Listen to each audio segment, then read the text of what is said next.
जय श्री कृष्णा मित्रों, मैं आचार्य प्रद्युम्न फिर से हाजिर हूँ आपको अपने इस विशेष कार्यक्रम में। तो श्री कृष्ण ज्योतिष शोध संस्थान के इस विशेष कार्यक्रम में आपका बहुत बहुत स्वागत।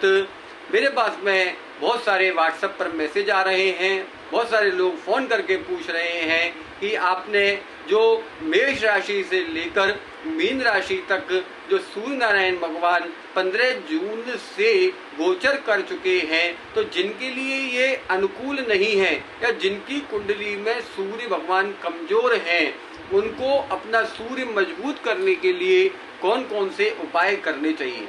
देखिए, लोग अपने जीवन के बारे में भविष्य में झांकने की इच्छा तो रखते हैं, क्योंकि हर व्यक्ति जानना चाहता है कि हमारा भविष्य कैसा रहेगा। तो ज्योतिष एक ऐसी विधा है जिसमें हम दर्पण की तरह, जैसे दर्पण में अपना आईना हम देख सकते हैं, उसी प्रकार से ज्योतिष के माध्यम से हम ये जान सकते हैं कि हमारा आगामी समय कैसा रहेगा। तो ये तो जान लेते हैं कि कैसा रहेगा या कैसा भविष्य है, या कौन सा ग्रह मजबूत है या कौन सा कमजोर है, किंतु उपाय करने में थोड़ा आलस्य रहता है या उपाय करते नहीं है। देखिए, जैसे ये योग में, आयुर्वेद में जो कोई यदि रोग होता है तो रोग को ठीक करने के लिए औषधि बनाई गई है। यदि किसी के स्वास्थ्य में कोई गड़बड़ी है और औषधि लेगा तो स्वास्थ्य ठीक हो जाता है। इसी प्रकार से ज्योतिष में यदि कोई ग्रह खराब है तो उसको ठीक करने के लिए भी बहुत सारे उपाय हैं।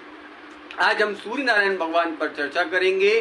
देखो, सबसे पहले ये जान लेना आवश्यक है कि सूर्य की कमजोर स्थिति जातक को क्या क्या परेशानी देती है। सूर्य की कमजोर स्थिति, देखो, बहुत से लोग बोलते हैं महाराज जी, हमने जीवन में सबके लिए किया किंतु उसका कोई यश नहीं मिला। तो ये जिसका सूर्य नारायण भगवान मजबूत होते हैं कुंडली में, ये तो विश्लेषण करने पर, कुंडली के विश्लेषण से ये पता पड़ता है कि सूर्य मजबूत है कि कमजोर। यदि जो जान चुके हैं और लक्षणों से भी जान सकते हैं कि यदि जीवन में यश की प्राप्ति नहीं होती है, लोग अपने मित्रों के लिए, रिश्तेदारों के लिए, सगे संबंधियों के लिए पूर्ण निष्ठा से तत्पर तो रहते हैं, उनका कहीं ना कहीं फेवर भी करना चाहते हैं, किंतु बदले में बुराई ही हाथ लगती है। बहुत से लोगों के जीवन में जब सूर्य कमजोर स्थिति में होता है तो पितृ सुख में भी कमी रहती है।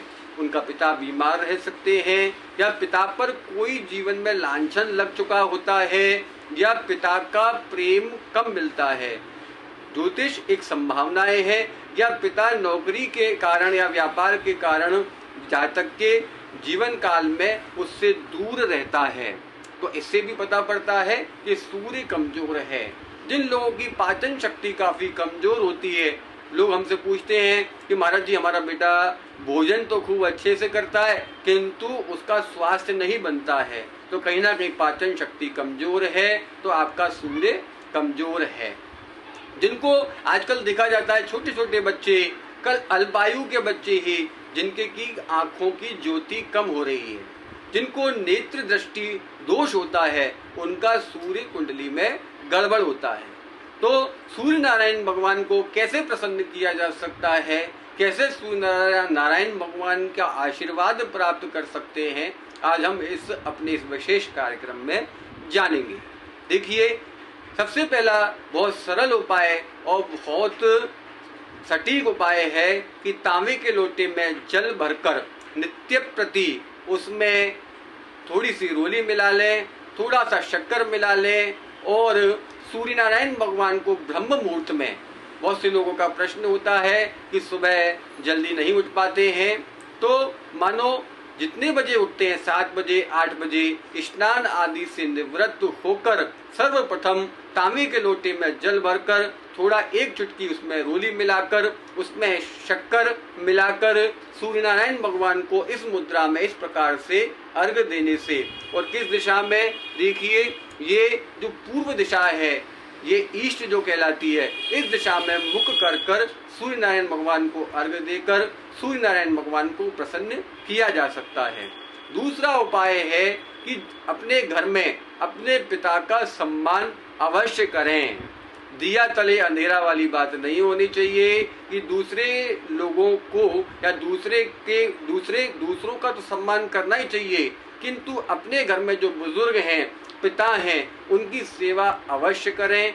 पिता के आशीर्वाद से ही सूर्य नारायण भगवान, पिता के आशीर्वाद से, अपने बड़े भाई के आशीर्वाद से, या आपके यहाँ पर कोई भी एम्प्लॉय यदि वो आपसे आयु में बड़ा है तो उससे सम्मान पूर्वक, सम्मान सूचक वचनों में वार्तालाप करें, उसका आदर करें। अभिवादनशीलस्य नित्यम वृद्ध्योप सेवनात् चत्वारि तस्य वृद्ध्यन्ते आयुर्विद्या यशोबलम। यदि हम अपने बुजुर्गों का अभिवादन करेंगे तो 4 चीज ऑटोमेटिक ही स्वतः ही अच्छी हो जाती हैं, आयु, विद्या, यश और बल। तो पिता का सम्मान करने से, सूर्य नारायण भगवान को अर्घ्य देने से। तीसरा, यो एक बहुत अच्छा और सरल एक पाठ है, वो है आदित्य हृदय स्तोत्र। जिन लोगों का सूर्य कमजोर होता है वो आदित्य हृदय स्तोत्र का पाठ कर कर अपने सूर्य को मजबूत स्थिति में ला सकते हैं और उसके दुष्प्रभावों से बचा जा सकता है। जय श्री कृष्णा। मिलेंगे अपने अगले कार्यक्रम में।